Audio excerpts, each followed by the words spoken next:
Dear students, last lecture ਦੇ ਵਿੱਚ ਅਸੀਂ ਜਿਹੜਾ ਹੈ ਪੋਟੈਂਸ਼ੀਓਮੀਟਰ ਬਾਰੇ ਜਿਹੜਾ ਡਿਟੇਲ ਚ ਆਪਾਂ ਸਟੱਡੀ ਕੀਤਾ। ਉਹਦੇ ਵਿੱਚ ਪੋਟੈਂਸ਼ੀਓਮੀਟਰ ਦੀ ਕੰਸਟਰਕਸ਼ਨ ਤੇ ਪੋਟੈਂਸ਼ੀਓਮੀਟਰ ਦਾ ਜਿਹੜਾ ਹੈ ਮੇਨ ਪ੍ਰਿੰਸੀਪਲ ਨੂੰ ਅਸੀਂ ਜਿਹੜਾ ਡਿਸਕਸ ਕਰ ਚੁੱਕੇ ਹਾਂ। ਆਈ ਹੋਪ ਕਿ ਤੁਹਾਨੂੰ ਜਿਹੜਾ ਉਹਦਾ ਪ੍ਰਿੰਸੀਪਲ ਜਿਹੜਾ ਹੈ ਚੰਗੇ ਤਰੀਕੇ ਨਾਲ ਸਮਝ ਲੱਗ ਗਿਆ ਹੋਵੇਗਾ। Now come to the first application of potentiometer. Potentiometer ਦੀ ਜਿਹੜੀ ਹੈ ਸਾਡੀ ਪਹਿਲੀ ਐਪਲੀਕੇਸ਼ਨ ਕੀ ਹੈ? Number 1, comparison of EMF of two cells. ਦੋ ਸੈਲਸ ਦੀ ਅਸੀਂ EMF ਜਿਹੜੀ ਹੈ ਅਸੀਂ ਕੰਪੇਅਰ ਕਰ ਸਕਦੇ ਹਾਂ with the help of potentiometer. ਉਹ ਦੋ ਸੈਲਸ ਜਿਹੜੇ ਸਾਡੇ ਨੇ ਡੈਨੀਅਲ ਸੈਲ, ਲਕਲਾਂਚੇ ਸੈਲ, ਇਹਨਾਂ ਦੀ ਜਿਹੜੀ EMF ਹੈ ਇਹਨੂੰ ਆਪਸ ਵਿੱਚ ਅਸੀਂ ਕੰਪੇਅਰ ਕਰ ਸਕਦੇ ਹਾਂ। Now let's start how to compare EMF of two cells with the help of potentiometer. Now in the diagram you are seeing A to B, A ਤੋਂ B ਤੱਕ ਸਾਡੀ ਜਿਹੜੀ ਪੋਟੈਂਸ਼ੀਓਮੀਟਰ ਦੀ ਆ ਸਾਡੇ ਕੋਲ ਟੋਟਲ ਲੈਂਥ ਹੈ। ਪੋਟੈਂਸ਼ੀਓਮੀਟਰ ਦੀ ਲੈਂਥ ਮੈਂ ਅੱਗੇ ਆਲਰੇਡੀ ਦੱਸਿਆ ਸੀ ਕਿ ਜਾਂ ਤੇ 400 ਸੈਂਟੀਮੀਟਰ ਹੈ ਤੇ ਜਾਂ ਸਾਡੇ ਕੋਲ ਹੁੰਦੀ ਹੈ 800 ਸੈਂਟੀਮੀਟਰ। ਇਹਨਾਂ ਵਿੱਚੋਂ ਆ ਬੈਟਰ ਹੈ, ਇਹ ਮੈਂ ਨੈਕਸਟ ਲੈਕਚਰ ਵਿੱਚ ਡਿਸਕਸ ਕਰਾਂਗਾ। A ਤੋਂ ਲੈ ਕੇ B ਤੱਕ ਪੋਟੈਂਸ਼ੀਓਮੀਟਰ ਦੀ ਜਿਹੜੀਆਂ 4 ਵਾਇਰਸ ਸੀਗੀਆਂ ਉਹਨੂੰ ਮੈਂ ਜਸਟ ਇੱਕ ਸਿੰਗਲ ਵਾਇਰ ਦੇ ਨਾਲ ਹੀ ਮੈਂ ਸ਼ੋ ਕਰਤਾ। ਇਹਦੇ ਵਿੱਚ ਐਕਚੁਅਲੀ ਟੋਟਲ ਜਿਹੜੀਆਂ ਨੇ 4 ਵਾਇਰਸ ਨੇ। We are just represented by A to B. Now this is a scale ਜਿਹੜੀ ਅਸੀਂ ਉਹ ਬੈਲੈਂਸਿੰਗ ਲੈਂਥ ਲੱਭਣੀ ਹੈ ਉਹਦੇ ਵਾਸਤੇ। A ਪੁਆਇੰਟ ਤੇ ਅਸੀਂ ਕੀ ਕੀਤਾ, ਜਿਹੜਾ ਸਾਡਾ ਡਰਾਈਵਰ ਸੈੱਲ ਹੈ ਜਿੰਨੇ ਮੇਨ ਪੋਟੈਂਸ਼ੀਓਮੀਟਰ ਨੂੰ ਚਲਾਣਾ ਹੈ ਉਹਦਾ ਜਿਹੜਾ ਹੈ ਪੋਜ਼ਿਟਿਵ ਟਰਮੀਨਲ ਅਸੀਂ A ਪੁਆਇੰਟ ਦੇ ਨਾਲ ਜਿਹੜਾ ਹੈ ਆਪਾਂ ਜੋੜ ਦਿੱਤਾ। ਉਹਦਾ ਨੈਗੇਟਿਵ ਟਰਮੀਨਲ ਅਮੀਟਰ ਦੇ ਨਾਲ, ਅਮੀਟਰ ਦਾ ਜਿਹੜਾ ਹੈ ਸੈਕੰਡ ਟਰਮੀਨਲ ਰਿਓਸਟੈਟ, ਤੇ ਰਿਓਸਟੈਟ ਦਾ ਜਿਹੜਾ ਹੈ ਅਸੀਂ ਕੀ ਦੇ ਨਾਲ ਲਗਾ ਕੇ ਤੇ ਕੀ ਦਾ ਜਿਹੜਾ ਦੂਸਰਾ ਐਂਡ ਅਸੀਂ B ਨੂੰ ਲਗਾਤਾ। ਐਵੇਂ ਆਲਰੇਡੀ ਪਿਛਲੇ ਲੈਕਚਰ ਵਿੱਚ ਰਿਪੀਟ ਕੀਤਾ ਸੀ ਕਿ ਆਹ ਜਿਹੜਾ ਸਾਡਾ ਸਰਕਟ ਹੈ ਇਹਨੂੰ ਅਸੀਂ ਬੋਲਦੇ ਹਾਂ ਐਕਸਿਲਰੀ ਸਰਕਟ। ਇਸ ਤੋਂ ਬਿਨਾ ਜਿਹੜਾ ਹੈ ਪੋਟੈਂਸ਼ੀਓਮੀਟਰ ਵਰਕ ਨਹੀਂ ਕਰੇਗਾ। Now this is called driver cell. Driver ਕਿਉਂ? ਕਿਉਂਕਿ ਇਹਨੇ ਪੂਰੇ ਪੋਟੈਂਸ਼ੀਓਮੀਟਰ ਦੀ ਜਿਹੜੀ ਸਾਡੀ ਵਾਇਰ ਹੈ 400 ਸੈਂਟੀਮੀਟਰ ਉਹਦੇ ਵਿੱਚ ਜਿਹੜਾ ਹੈ ਕਰੰਟ ਨੂੰ ਸਾਰਾ ਇਹਨੇ ਹੀ ਚਲਾਣਾ ਹੈ। ਇਹਦੇ ਕਰਕੇ ਹੀ ਸਾਡਾ ਜਿਹੜਾ ਵਾਇਰ ਵਿੱਚ ਜਿਹੜਾ ਹੈ ਉਹ ਪੋਟੈਂਸ਼ੀਅਲ ਫਾਲ ਹੋਏਗਾ। ਇਸ ਸੈੱਲ ਦਾ ਪੋਟੈਂਸ਼ੀਅਲ ਇਸ ਵਾਇਰ ਦੇ ਅੰਦਰ ਜਿਹੜਾ ਹੈ ਉਹ ਸਾਡਾ ਫਾਲ ਹੋਣਾ ਹੈ। ਨਾਓ ਇਹਦਾ ਪ੍ਰਿੰਸੀਪਲ ਕੀ ਸੀਗਾ ਮੈਂ ਰਿਪੀਟ ਕਰ ਦਿੰਦਾ। The fall in potential is directly proportional to length of the portion. ਹਾਂਜੀ, ਇੰਨੇ ਪੋਰਸ਼ਨ ਵਿੱਚ ਕਿੰਨਾ ਪੋਟੈਂਸ਼ੀਅਲ ਆਏਗਾ, ਇੰਨੇ ਪੋਰਸ਼ਨ 'ਚ ਕਿੰਨਾ ਆਏਗਾ, ਇੰਨੇ ਪੋਰਸ਼ਨ ਵਿੱਚ ਕਿੰਨਾ ਪੋਟੈਂਸ਼ੀਅਲ ਹੋਏਗਾ, ਇੰਨੇ ਪੋਰਸ਼ਨ 'ਚ ਕਿੰਨਾ ਪੋਟੈਂਸ਼ੀਅਲ ਹੋਏਗਾ, ਉਹ ਡਿਪੈਂਡ ਕਰਦਾ ਹੈ ਉਸ ਪੋਰਸ਼ਨ ਦੀ ਲੈਂਥ ਕਿੰਨੀ ਹੈ। Greater the length greater will be the potential fall। ਤੇ ਜਦੋਂ ਅਸੀਂ ਪ੍ਰਪੋਰਸ਼ਨ ਦਾ ਨਿਸ਼ਾਨ ਹਟਾਇਆ ਸੀ ਤੇ ਸਾਡੇ ਕੋਲ ਆਇਆ ਸੀ potential gradient and K is called potential gradient, that is potential fall per unit length। ਇਹ ਸਾਰਾ ਅਸੀਂ ਆਲਰੇਡੀ ਜਿਹੜਾ ਹੈ ਡਿਸਕਸ ਕਰ ਚੁੱਕੇ ਹਾਂ। ਨਾਓ ਇਹਦੇ ਬੇਸ ਤੇ ਹੀ ਸਾਡਾ ਸਾਰਾ ਪ੍ਰਿੰਸੀਪਲ ਦੇ ਬੇਸ ਤੇ ਹੀ ਸਾਡਾ ਸਾਰਾ ਅੱਜ ਦਾ ਸਾਡਾ ਆਰਟੀਕਲ ਹੈ। ਨਾਓ ਪਹਿਲਾਂ ਸਰਕਟ ਬਾਰੇ ਪੂਰਾ ਡਿਸਕਸ ਕਰ ਲੈਂਦੇ ਆ। ਆ ਜੇ ਸਾਡੇ ਦੋ ਸੈੱਲ ਜਿਨ੍ਹਾਂ ਦੀ EMF ਅਸੀਂ ਕੰਪੇਅਰ ਕਰਨੀ ਹੈ, ਇੱਕ ਮੰਨ ਲਓ ਲਕਲਾਂਚੇ ਸੈੱਲ ਹੈ, ਇੱਕ ਸਾਡਾ ਮੰਨ ਲਓ ਡੈਨੀਅਲ ਸੈੱਲ ਹੈ। ਇਹਨਾਂ ਦੀ ਜਿਹੜੀ ਹੈ EMF ਨੂੰ ਅਸੀਂ ਕੰਪੇਅਰ ਕਰਨਾ। ਜਿਨ੍ਹਾਂ ਦੋ ਸੈੱਲ ਦੀ EMF ਨੂੰ ਅਸੀਂ ਕੰਪੇਅਰ ਕਰਨਾ ਹੈ, ਇਹਨਾਂ ਦੋਨਾਂ ਸੈੱਲ ਦੇ ਪੋਜ਼ਿਟਿਵ ਟਰਮੀਨਲ ਜਿਹੜੇ ਨੇ ਉਹਨਾਂ ਨੂੰ ਅਸੀਂ A ਪੁਆਇੰਟ ਤੇ ਜੋੜ ਦੇਣਾ ਹੈ। ਤੇ ਨੋਟ ਕਰੋ A ਪੁਆਇੰਟ ਉੱਪਰ ਕਿੰਨੇ ਪੋਜ਼ਿਟਿਵ ਹੋ ਗਏ, ਇੱਕ ਤੇ ਡਰਾਈਵਰ ਸੈੱਲ, ਇੱਕ ਸਾਡੇ ਕੋਲ ਆ ਗਿਆ E1 ਦਾ, ਇੱਕ ਸਾਡੇ ਕੋਲ ਆ ਗਿਆ E2 ਦਾ। ਕਹਿਣ ਦਾ ਮਤਲਬ ਇਹ ਟਰਮੀਨਲ ਦੇ ਉੱਪਰ ਜਦੋਂ ਵੀ ਅਸੀਂ ਪੋਟੈਂਸ਼ੀਅਲ ਬਾਹਰੋਂ ਜਾਂ ਸੈੱਲ ਅਪਲਾਈ ਕਰਨਾ ਹੈ ਤੇ ਉਹਦਾ ਜਿਹੜਾ ਹੈ ਪੋਜ਼ਿਟਿਵ ਟਰਮੀਨਲ ਨੂੰ ਅਸੀਂ A ਦੇ ਨਾਲ ਅਸੀਂ ਜੋੜ ਦੇਣਾ ਹੈ with the help of a copper wire. ਇਹ ਸਾਡੀਆਂ ਕਾਪਰ ਦੀਆਂ ਸਾਰੀਆਂ ਵਾਇਰ ਨੇ ਤੇ ਜਿਹੜੀ ਆਹ ਵਾਇਰ ਹੈ ਜਿਹੜੀ ਮੇਨ ਪੋਟੈਂਸ਼ੀਓਮੀਟਰ ਦੀ ਉਹ ਸਾਡੀ ਕਨਸਟੈਂਟਨ, ਮੈਗਨੈਨਿਨ ਔਰ ਯੂਰੇਕਾ ਦੀ ਜਿਹੜੀ ਹੈ ਉਹ ਬਣੀ ਹੁੰਦੀ ਹੈ। ਨਾਓ ਜਿਹੜੇ ਦੋ ਸੈੱਲ ਜਿਨ੍ਹਾਂ ਦੀ EMF ਕੰਪੇਅਰ ਕਰਨੀ ਉਹਨਾਂ ਦਾ ਪੋਜ਼ਿਟਿਵ ਟਰਮੀਨਲ A ਨਾਲ ਜੋੜਤਾ, ਜਿਹੜੇ ਉਹਨਾਂ ਦੋਨਾਂ ਦੇ ਸਾਡੇ ਨੈਗੇਟਿਵ ਟਰਮੀਨਲ ਬਚ ਗਏ ਇਹਨਾਂ ਦੋਨਾਂ ਨੈਗੇਟਿਵ ਟਰਮੀਨਲ ਨੂੰ ਅਸੀਂ ਇੱਕ ਸਾਡੇ ਕੋਲ ਕੀ ਹੁੰਦੀ ਹੈ ਟੂ ਵੇ ਕੀ ਦੇ ਨਾਲ ਅਸੀਂ ਜੋੜਦਾ। ਟੂ ਵੇ ਕੀ ਆ ਸਾਡੀ ਹੈਗੀ ਆ ਵਨ ਵੇ, ਇਹ ਸਿੰਗਲ ਆਰਮ ਕੀ ਹੈ, ਇਹ ਸਾਡੀ ਹੈਗੀ ਆ ਟੂ ਵੇ ਕੀ। ਇਹਦੇ ਸਾਡੇ ਕੋਲ ਕਨੈਕਸ਼ਨ ਦੇ ਤਿੰਨ ਟਰਮੀਨਲ ਆ। ਦੇਖੋ ਇੱਕ ਵਾਇਰ ਇੱਥੇ ਵੀ ਲੱਗੇਗੀ, ਇੱਕ ਸੈਂਟਰ 'ਚ ਲੱਗੇਗੀ ਤੇ ਇੱਕ ਥੱਲੇ ਵਾਲੇ ਪਾਸੇ 1 2 ਤੇ 3। ਇਹਨੂੰ ਬੋਲਦੇ ਆ ਟੂ ਵੇ ਕੀ। 1 ਤੇ 3 1 ਟਰਮੀਨਲ ਤੇ 3 ਟਰਮੀਨਲ ਹੈ। ਇਹਦੇ ਨਾਲ ਅਸੀਂ ਬੈਟਰੀ ਦਾ ਜਿਹੜਾ ਹੈ ਨੈਗੇਟਿਵ ਟਰਮੀਨਲ ਅਸੀਂ ਕੱਸ ਦਿੱਤਾ ਹੈ। ਨਾਓ ਜਿਹੜਾ ਸਾਡਾ ਵਿਚਕਾਰਲਾ ਸਾਡਾ ਸਕਰੂ ਰਹਿ ਗਿਆ ਸੈਕੰਡ ਟਰਮੀਨਲ, ਉਹਦੇ ਨਾਲ ਅਸੀਂ ਜਿਹੜਾ ਹੈ ਇੱਕ ਸੈਂਸਿਟਿਵ ਗਲਵੈਨੋਮੀਟਰ ਲਗਾਵਾਂਗੇ ਤੇ ਗਲਵੈਨੋਮੀਟਰ ਦੇ ਅੱਗੇ ਜਿਹੜੀ ਹੈ ਸਾਡੇ ਕੋਲ ਜੌਕੀ ਲਗਾ ਦਿੱਤੀ ਗਈ। ਜੌਕੀ ਦਾ ਕੰਮ ਅੱਗੇ ਵੀ ਸਮਝਾਇਆ ਸੀ ਮੀਟਰ ਬ੍ਰਿਜ। ਇਹਨੇ ਇਲੈਕਟ੍ਰੀਕਲ ਕੰਟੈਕਟ ਕਰਕੇ ਸਰਕਟ ਦੇ ਉੱਤੇ ਜਿਹੜਾ ਹੈ ਚੈੱਕ ਕਰਨਾ ਹੈ ਕਿਸ ਜਗ੍ਹਾ ਦੇ ਉੱਤੇ ਕਿੰਨਾ ਪੋਟੈਂਸ਼ੀਅਲ ਜਿਹੜਾ ਸਾਡਾ ਉਹ ਆ ਰਿਹਾ। ਨਾਓ ਹੁਣ ਧਿਆਨ ਵਾਲੀ ਗੱਲ ਆ, ਦੇਖੋ ਜਿਹੜਾ 1 ਤੇ ਆ 2 ਇਹਦੇ ਵਿੱਚ ਜੇ ਮੈਂ ਕੀ ਇੱਥੇ ਪਾ ਦਾਂਗਾ, ਜਿਸ ਤਰ੍ਹਾਂ ਕੀ ਦਾ ਨਿਸ਼ਾਨ ਹੈ ਕਿ ਸਰਕਟ ਕੰਪਲੀਟ ਹੋ ਗਿਆ, ਜੇ ਤੇ ਮੈਂ ਕੀ ਇੱਥੇ ਪਾਵਾਂਗਾ ਇਹਦਾ ਮਤਲਬ ਧਿਆਨ ਨਾਲ ਦੇਖੋ ਸਾਡਾ E1 ਸੈੱਲ ਜਿਹੜਾ ਹੈ ਉਹ ਗਲਵੈਨੋਮੀਟਰ ਨਾਲ ਜੁੜ ਗਿਆ ਕਿਉਂਕਿ ਆ ਕੀ ਇੱਥੇ ਪਾਈ, ਇੱਥੇ ਓਪਨ ਹੈ। ਜਦੋਂ ਇੱਥੇ ਕੀ ਪਾਓਗੇ 1 ਤੇ 2 ਵਿੱਚ ਤੇ ਸਾਡਾ E1 ਜਿਹੜਾ ਹੈ ਗਲਵੈਨੋਮੀਟਰ ਨਾਲ ਜੁੜ ਜਾਏਗਾ ਤੇ ਜੇ ਕੀ ਅਸੀਂ ਇੱਥੋਂ ਕੱਢ ਕੇ ਇੱਥੇ ਪਾ ਦਿੰਨੇ ਆ 2 ਤੇ 3 ਦੇ ਵਿਚਕਾਰ, ਫਿਰ ਸਾਡਾ ਜਿਹੜਾ ਸਰਕਟ ਹੈ ਜਿਹੜਾ ਵਿੱਚ ਉਹਦੇ ਸੈੱਲ E2 ਜਿਹੜਾ ਹੈ ਗਲਵੈਨੋਮੀਟਰ ਨਾਲ ਜੁੜ ਜਾਏਗਾ।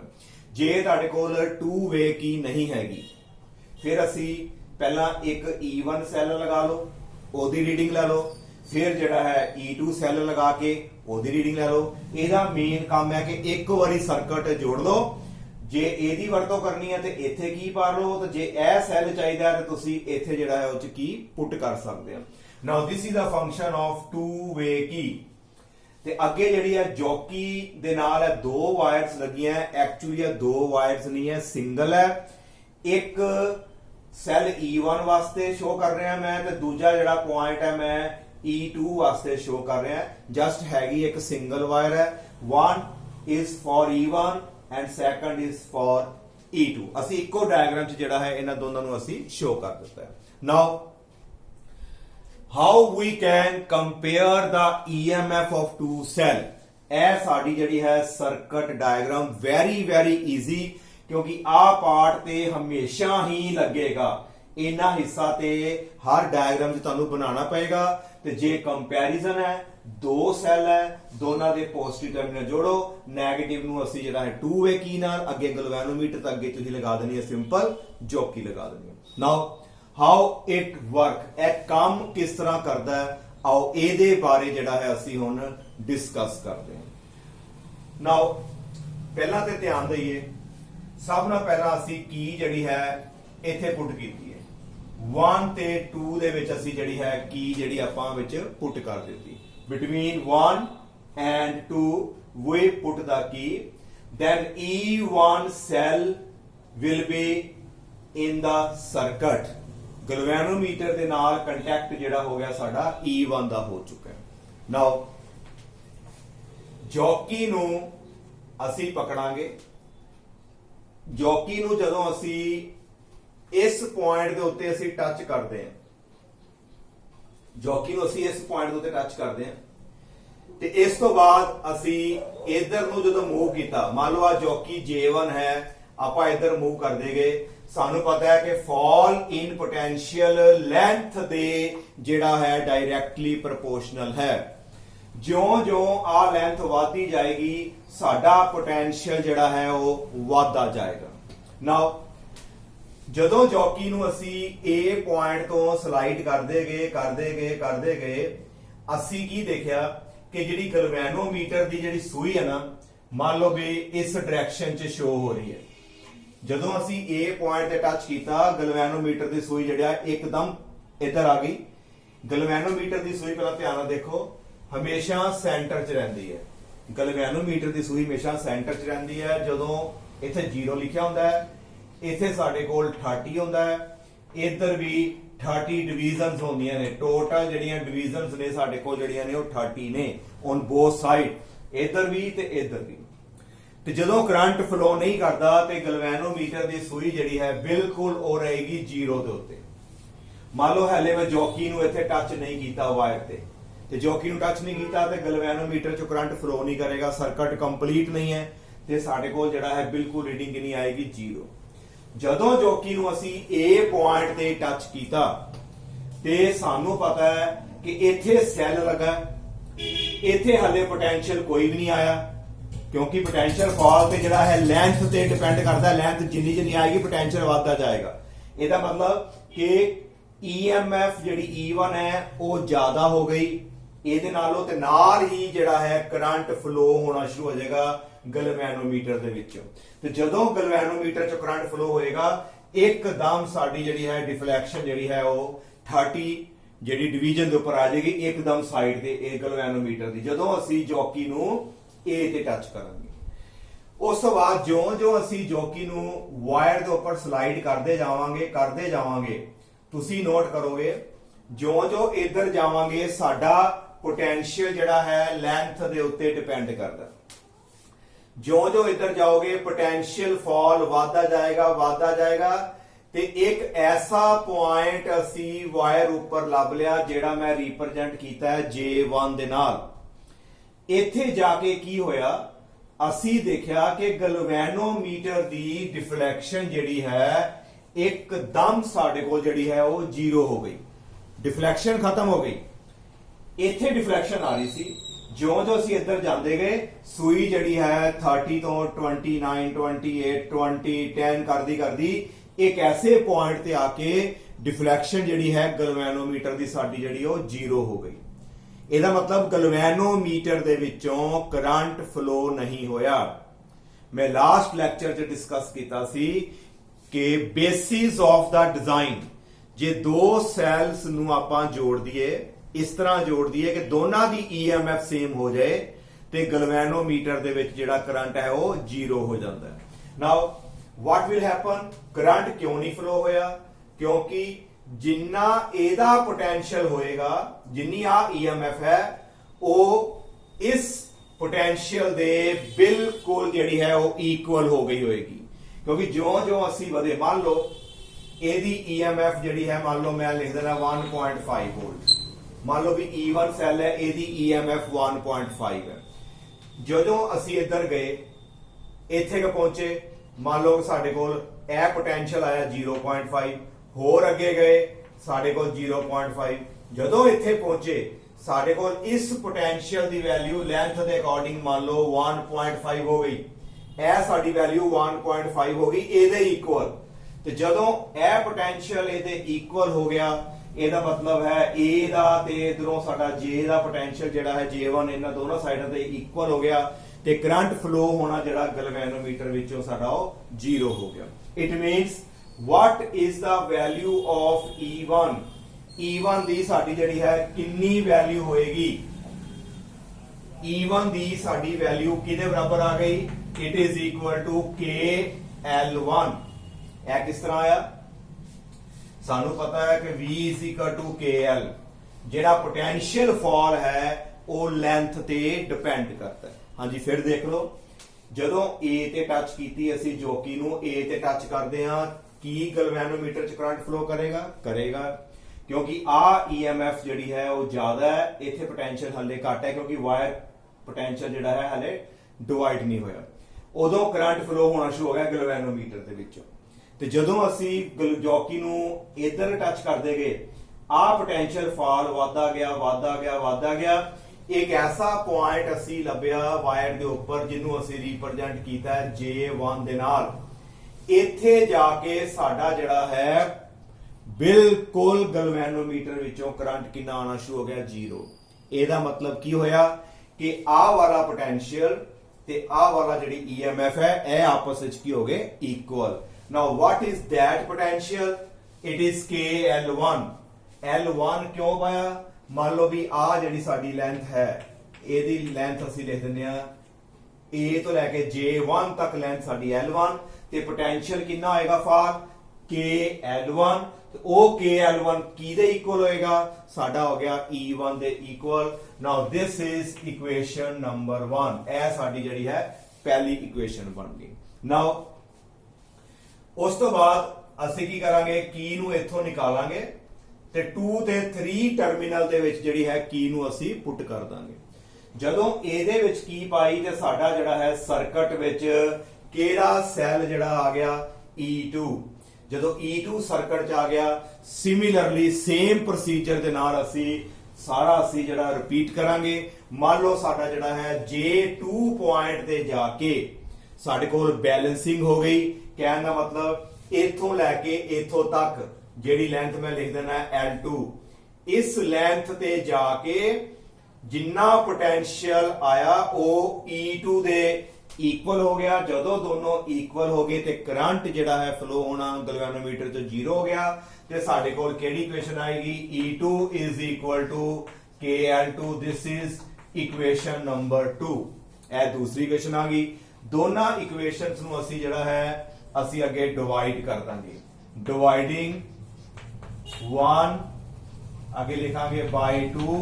ਜਦੋਂ 2 ਕਰੋ ਡਿਵਾਈਡ ਕਰੋਗੇ ਸਾਡੇ ਕੋਲ ਆਏਗਾ E1 over E2 is equal to KL1 over KL2। K ना K cancel, we get only L1 over L2। ਸਾਡਾ ਜਿਹੜਾ ਫਾਈਨਲ ਰਿਜ਼ਲਟ ਹੈ ਮੈਂ ਇੱਥੇ ਲਿਖ ਦਿੰਦਾ ਹੈ E1 over E2, E1 over E2 is equal to L1 over L2। This is the final result of this experiment। J L1 पता है, L2 पता है, क्योंकि L1 असी लेंथ इथों नोट कर लेनी है, स्केल लगा। L2 पता है, दोनों लेंथ्स नू डिवाइड करोगे ते साडे कोल है जिहड़ी है दोनों दी रेशियो आ जाएगी। कहने का मतलब है ਇਹ ਦੋਨੋਂ ਸੈਲਸ ਜਿਹੜੇ ਨੇ ਆਪਸ ਵਿੱਚ ਜਿਹੜੇ ਨੇ ਇਹ ਕੰਪੇਅਰ ਹੋ ਜਾਣਗੇ। ਇਸ ਤਰ੍ਹਾਂ ਜਿਹੜਾ ਅਸੀਂ ਦੋ ਸੈਲਸ ਦੀ EMF ਨੂੰ ਅਸੀਂ ਜਿਹੜਾ ਹੈ ਕੰਪੇਅਰ ਕਰ ਸਕਦੇ ਹਾਂ। ਆਈ ਥਿੰਕ ਤੁਹਾਨੂੰ ਜਿਹੜਾ ਹੈ ਅੱਜ ਦਾ ਲੈਕਚਰ ਕਲੀਅਰ ਹੋ ਗਿਆ। ਇੱਕ ਚੀਜ਼ ਤੁਸੀਂ ਹਮੇਸ਼ਾ ਧਿਆਨ ਰੱਖਣੀ ਹੈ ਕਿ ਓਨੀ ਦੇਰ ਤੱਕ ਜੋਕੀ ਨੂੰ ਅਸੀਂ ਸਲਾਈਡ ਕਰਨਾ ਵਾਇਰ ਉੱਪਰ ਜਿੰਨੀ ਦੇਰ ਤੱਕ ਗੈਲਵੇਨੋਮੀਟਰ ਦੇ ਵਿੱਚੋਂ ਕਰੰਟ 0 नहीं हो जाता। गैल्वेनोमीटर चो करंट 0 क्यों होएगा? क्योंकि आ वाला जो पोटेंशियल ते आ वाला पोटेंशियल जिहड़ा इक्वल हो गया, फिर उस तो बाद जिहड़ा साडे कोल आ जाएगा balancing length. It is called balancing length. यह भी साडी बैलेंसिंग लेंथ है। इन्हां दोनों नूं नोट कर लो ते यह तुहाडी इक्वेशन तुहानूं क्लीयर है। इथों तुसीं जिहड़ा है दो सैल दी EMF जिहड़ी है आपां कंपेयर कर सकते हैं। नाउ एक प्रॉब्लम है जिहड़ी मैं इत्थे डिस्कस करन लगा।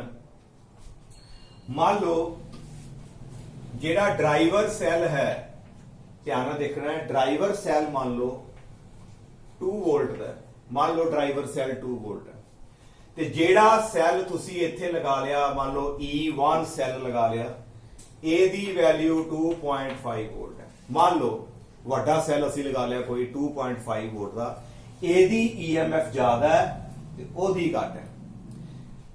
ਹੁਣ ਇਸ ਵਾਇਰ ਵਿੱਚ ਪੋਟੈਂਸ਼ੀਅਲ ਫਾਲ ਕਿਹਦਾ ਹੋਣਾ ਹੈ? ਇਸ ਵਾਇਰ ਵਿੱਚ ਪੋਟੈਂਸ਼ੀਅਲ ਫਾਲ ਕਿਹਦਾ ਹੋਣਾ ਹੈ? ਸਾਡੇ ਡਰਾਈਵਰ ਦਾ, ਕਿਉਂਕਿ ਇਹਨੇ ਪੂਰੇ ਸਰਕਟ ਵਿੱਚ ਕਰੰਟ ਸਪਲਾਈ ਕਰਨੀ ਹੈ। ਇਹਨੇ ਇਹ ਤੇ ਜਸਟ ਅਸੀਂ ਫਾਈਂਡ ਆਊਟ ਕਰਨੀ ਹੈ, ਬੈਲੈਂਸਿੰਗ ਕਰਨੀ ਹੈ। ਨਾਓ ਬੈਲੈਂਸਿੰਗ ਪੁਆਇੰਟ ਕਦੋਂ ਆਏਗਾ? ਜਦੋਂ ਵਾਇਰ ਵਿੱਚ 2.5 ਵੋਲਟ ਦੇ ਬਰਾਬਰ ਕਿਤੇ ਪੋਟੈਂਸ਼ੀਅਲ ਆਏਗਾ, ਫਿਰ ਸਾਡਾ ਬੈਲੈਂਸਿੰਗ ਆਏਗਾ। मान लो जी इत्थे पोटेंशियल 2.5 वोल्ट बनेगा ਇਹਦੇ ਬਰਾਬਰ ਤੇ ਇਹ ਬੈਲੈਂਸ ਹੋ ਜਾਏਗਾ। ਪਰ ਇਹਦੀ ਤੇ ਵੋਲਟੇਜ ਹੀ ਆਪਣੀ ਜਿਹੜੀ 2 ਵੋਲਟ ਹੈ, ਇਹਦਾ ਮਤਲਬ ਭਾਵੇਂ ਤੁਸੀਂ ਜੌਕੀ ਨੂੰ ਘੁਮਾਉਂਦੇ ਘੁਮਾਉਂਦੇ ਲਾਸਟ ਤੱਕ ਲੈ ਜਾਓਗੇ, ਇਹ ਕਦੀ ਵੀ ਇਹਦੇ ਨਾਲ ਬੈਲੈਂਸ ਨਹੀਂ ਹੋਏਗਾ, ਕਿਉਂਕਿ ਵੱਧ ਤੋਂ ਵੱਧ ਪੋਟੈਂਸ਼ੀਅਲ ਫਾਲ ਕਿੰਨਾ ਹੋ ਸਕਦਾ ਇਹਦੇ ਵਿੱਚ, ਵੱਧ ਤੋਂ ਵੱਧ 2 ਵੋਲਟ ਹੋ ਸਕਦਾ, ਇਸ ਤੋਂ ਵੱਧ ਨਹੀਂ ਹੋਏਗਾ। ਤੇ ਜੇ ਇਸ ਤੋਂ ਬਾਅਦ ਇੱਥੇ ਪੋਟੈਂਸ਼ੀਅਲ ਫਾਲ ਨਹੀਂ ਹੋ ਸਕਦਾ ਤੇ ਇਹ ਕਦੀ ਵੀ ਬੈਲੈਂਸ ਨਹੀਂ ਹੋਏਗਾ, ਤੇ ਤੁਹਾਡੇ ਕੋਲ ਜਿਹੜਾ ਹੈ ਪ੍ਰੈਕਟੀਕਲ ਦੇ ਵਿੱਚ ਕਦੀ ਵੀ ਜਿਹੜਾ ਬੈਲੈਂਸਿੰਗ ਪੁਆਇੰਟ ਹੈ ਉਹ ਨਹੀਂ ਲੱਭੇਗਾ। ਇਸ ਕਰਕੇ ਯਾਦ ਰੱਖਣਾ ਹੈ, ਡਰਾਈਵਰ ਸੈੱਲ ਜਿਹੜਾ ਹੈ ਉਹਦੀ ਵੈਲਿਊ ਜਿਹੜੀ ਹੈ ਵੱਡੀ ਹੋਣੀ ਚਾਹੀਦੀ ਹੈ ਕਿਹਦੇ ਮੁਕਾਬਲੇ, ਹਾਂਜੀ ਜਿਹੜਾ ਸੈੱਲ ਜਿਹਦੀ EMF ਤੁਸੀਂ ਫਾਈਂਡ ਆਊਟ ਕਰ ਰਹੇ ਹੋ ਉਹਦੇ ਮੁਕਾਬਲੇ ਡਰਾਈਵਰ ਜ਼ਿਆਦਾ ਹੋਣਾ ਚਾਹੀਦਾ ਹੈ, ਕਿਉਂਕਿ ਪੂਰੀ ਵਾਇਰ ਦੇ ਵਿੱਚ 4 ਵੋਲਟ ਜਿਹੜੇ ਨੇ ਉਹ ਡਿਵਾਈਡ ਹੋਣੇ ਆ, ਤੇ ਇਹ ਸਾਰਾ 2.5 ਇਹਦਾ ਮਤਲਬ ਕਿਤੇ ਨਾ ਕਿਤੇ ਜੋਕੀ ਦੇ ਨਾਲ, ਕਿਉਂਕਿ ਟੋਟਲ ਵਿੱਚ 4, ਇਹ 2.5 ਜਿਹੜਾ ਹੈ ਜਾਂ 1.5 ਹੈ, ਇਹ ਕਿਤੇ ਨਾ ਕਿਤੇ ਤੁਹਾਡੀ ਜਿਹੜੀ ਹੈ ਉਹ ਬੈਲੈਂਸਿੰਗ ਹੋ ਜਾਏਗੀ। ਇਟ ਮੀਨਸ ਕੁਐਸਚਨ ਕੀ ਆਂਦਾ ਹੈ, out of driver cell and the cell whose EMF is to be measured, which one should be greater? ਕਿਹੜਾ ਵੱਡਾ ਹੋਣਾ ਚਾਹੀਦਾ ਹੈ? ਆਨਸਰ ਕੀ ਹੋਏਗਾ? The driver cell EMF should be greater than the EMF of the cell whose is to be calculated with the help of a potentiometer. If it is not so, then you cannot find the balancing point in the experiment, ਤੁਹਾਨੂੰ ਜਿਹੜਾ ਹੈ experiment ਵਿੱਚ balancing point ਨਹੀਂ ਮਿਲੇਗਾ। Now this is all about the article comparison of EMF of two cell with the help of potentiometer. Now next article ਦੇ ਵਿੱਚ ਇਹਦੀ ਮੈਂ ਜਿਹੜੀ ਹੈ second application ਜਿਹੜੀ ਹੈ discuss ਕਰਾਂਗਾ, which is the internal resistance of the cell with the help of potentiometer. Thank you.